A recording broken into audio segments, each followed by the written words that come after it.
China just became the first nation in the world to ban the trade and consumption of wildlife, a $73 billion industry that is larger than the entire US meat industry. The reason? The coronavirus, which has killed nearly 3,000 people and is threatening to become a global pandemic.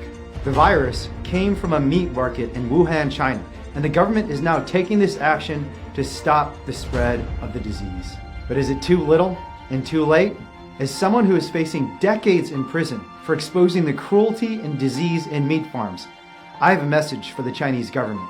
We have to take on the entire meat industry before it kills us all. The millions of animals killed in Chinese wild animal markets live in diseased and crowded conditions. Species ranging from peacocks to frogs to soft-shelled turtles live in tight industrial sheds, often on top of their own excrement. Scientists have found that this sort of intensive confinement is a big part of what causes epidemics. But that is exactly why factory farms are an even greater threat than wildlife markets. Recent research shows that the Great Flu epidemic of 1918, which killed 100 million people, 33,000 times as many as the coronavirus, came from, you guessed it, a pig farm. And to keep these animals alive, every year in the United States, we use 20 million pounds of antibiotics, 70% of the total usage of these crucial and medically important drugs. That means each generation of new pathogen is stronger than the last one, and eventually, one is going to kill millions. But despite this, the global appetite for meat is growing. Ancient Buddhist philosophy recommended against eating animals in China. And one of the most famous studies of the benefits of a plant-based diet was named the China Study.